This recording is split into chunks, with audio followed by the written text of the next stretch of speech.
Bihar Lenin ही नहीं, Bharat Lenin कहे जाने वाले अमर शहीद जगदेव प्रसाद जी की जयंती धूमधाम से मगध आयुक्त कार्यालय गया में मनाया गया।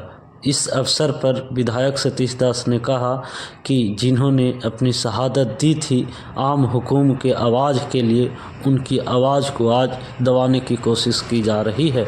हम लोग चैन से नहीं बैठेंगे और इनको जो सपना था उसको साकार करेंगे।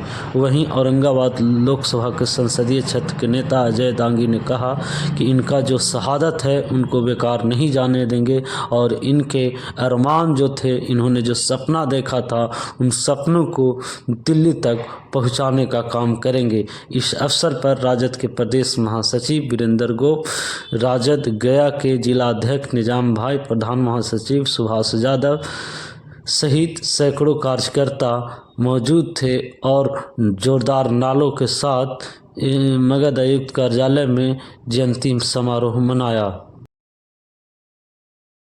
आज 102वीं जयंती पूरे दुनिया में मनाई जा रही है। इनको हम सब प्यार से भारत लेनिन कहते हैं, जिन्होंने सचमुच में यहाँ के ब्राह्मणवादी व्यवस्था को समझा, यहाँ के सामंतवादी व्यवस्था को समझा। और जगदेव बाबू अपने समय के भारत लेनिन थे और इन्होंने जो सामंतवाद को और मनुवाद को की जो बीमारी थी इस देश की सबसे बड़ी, उसको इन्होंने पहचाना और इन्होंने नारा दिया सबसे पहले।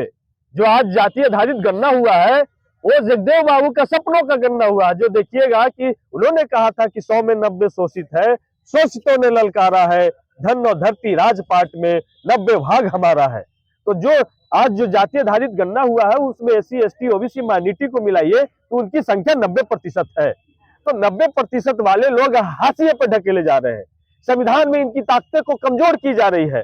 तमाम जो बाबा साहब भीमराव अम्बेडकर द्वारा जो संविधान रचा गया था उसमें जो आरक्षण का अधिकार मिला था, जिसको जगदेव बाबू ने और बढ़ाने का काम किया था, जन्या कर्पूरी ठाकुर ने बढ़ाने का काम किया था, उसको निजी क्षेत्रों में तमाम जो सार्वजनिक संस्थान है उसको निजी हाथों में जो बेच करके तमाम जगह से आरक्षण को खत्म किया जा रहा है। और जिस राज्य में दलित और पिछड़ों आदिवासियों की सरकार है, उस राज्य में इस देश का मनुवादी RSS की नीतियों को आगे बढ़ाने वाला भारतीय जनता पार्टी का शासक उसको परेशान तंग तबाह कर रहा है।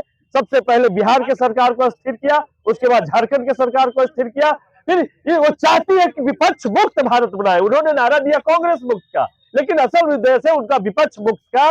लेकिन जगदेव बाबू के बनने वाले 90% लोग एक हो गए हैं और संविधान हाथ में तिरंगा अपने पार्टी का झंडा लेकर के उन सामंती, उन मनुवादी, उन RSS की विचारधारा को फिर से हम लोग ढकेलने में कामयाब होंगे। सर, आज पटना में नीतीश कुमार श्रद्धांजलि समारोह में नहीं पहुंचे सर। जगदेव बाबू के सपनों को उन्होंने श्रद्धांजलि देने का काम किया। जगदेव बाबू का जो नारा था उसको उन्होंने तिलांजलि देने का काम किया। तो उनको कोई नैतिकता नहीं है कि जगदेव बाबू के श्रद्धांजलि सभा में जाए। जगदेव बाबू के वही जगदेव बाबू की जयंती मना सकता है जो नैतिक रूप से बल है, और उसके असली वारिस इस राज्य में लालू प्रसाद यादव है, तेजस्वी यादव है, राष्ट्रीय जनता दल है, जो जगदेव बाबू के सपने को आगे लेकर के चल रही है, जगदेव बाबू के सपने को आगे लेकर के बढ़ने का काम कर रही है। तो नीतीश कुमार जी को तो देख रहे कितने नाम से अलंकृत किया जा रहा है।